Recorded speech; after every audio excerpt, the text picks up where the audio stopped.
One, cost to communicate in South Africa has been a big talking point in the last 2 years or so.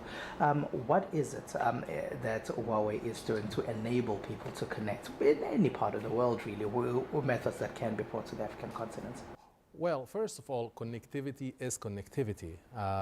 You need connectivity to make people communicate and share ideas, share information, and also connectivity has to be valuable in terms of providing value in the people lives. And when we talk about African people life, there are a lot of values that need to be covered so that the connectivity will be meaningful. I'll give you a couple of examples. For African people, 63% of the African people are unbanked. They don't have bank account. That's why you can see applications like mobile money created a lot of value for the connectivity. So I always try to mention that example to say that the demand or the value makes the connectivity valuable. So what we are trying to do as a company for Africa, and especially Africa as part of emerging markets that we see a lot of opportunity actually, is trying to facilitate the supply, first of all. And when we talk about the supply, we can talk about the spectrum, the site, fibers, and also the network resources as well. Facilitating the supply in a very high efficiency is very important for connectivity for Africa, because efficiency is a key to that will influence the ROI for the business in general, which is the key burden or the key hurdle, the block in the road to make it more wide. Facilitating the supply in one thing. The other thing that we also try to do is the creating more demand, exploring demand, working with carriers here to try to innovate things that will create value for connectivity and will make business profitable. And on that we can talk, for example, about providing wireless connectivity or providing broadband through wireless connectivity to homes in Africa. You know, in Africa, almost 95% of the population 95% of the household, they do not have broadband connectivity. And that tells you the size of the opportunity that's needed. So we found out that wireless can provide this. It's going to be a win-win situation. You provide broadband, and at the same time you use your connectivity, you make it valuable. So exploring the demand is very important, evolving the supply.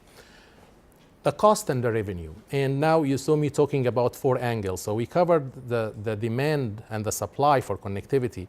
Cost and revenue for the connectivity is very important, because that's what will make it sustainable business for African people at the end. I'm not going to say we need to reduce the cost. That's the no-brainer. Everybody, I need a low-cost car, I need a low-cost connectivity. Even I live in the United States, I need that. But here I think we're looking at how to restructure the cost, the fundamental equation, in order to facilitate that, in order to reduce it in a meaningful way. Restructure that in terms of, for example, how to make equipment available, for example, for sites that I can save power cost, diesel cost, and I can use solar cell, for example. So that's restructuring the cost equation. The other thing is the revenue. How can we consult with carriers in order to tell them how to enhance their revenue, no matter whether it's enhancing the user experience or migrating users from no G or lower G to higher G, 3G, 4G. So these are the aspect of the 4. So just to summarize what I said, the connectivity has main factors: cost, revenue, supply, and demand. And Huawei is trying to look at the whole thing end to end as a business case, so that at the end of the day, it will help African people in their life, make it safer, make it productive, and make it happy to end with.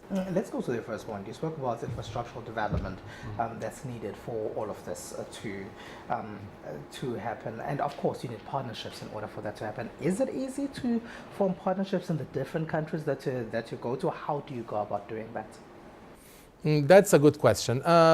So we believe that the valuable connectivity, the affordable, valuable connectivity cannot be done by only one party. We have to partner. When we partner, we don't only partner with the carriers themselves. I mean, we bring a lot of ecosystem suppliers as well.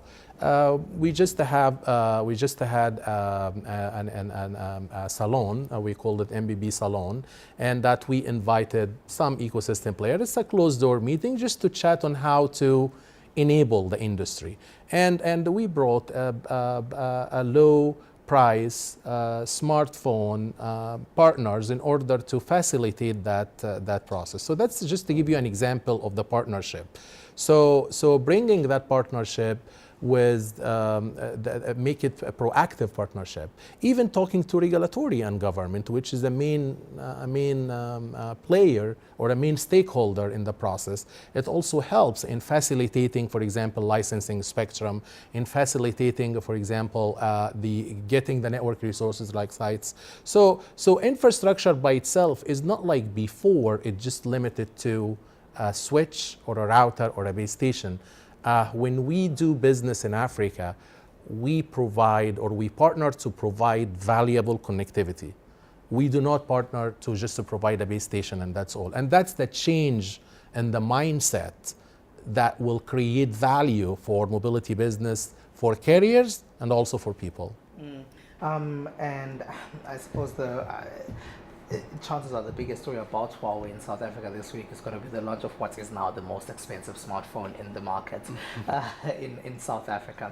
And what are you doing in terms of the cost of that as well, cost of mobile phones themselves, handsets, especially in markets like the African continent where people might say they can't afford a 27,000 Rand phone in the Porsche design or Huawei Mate 10?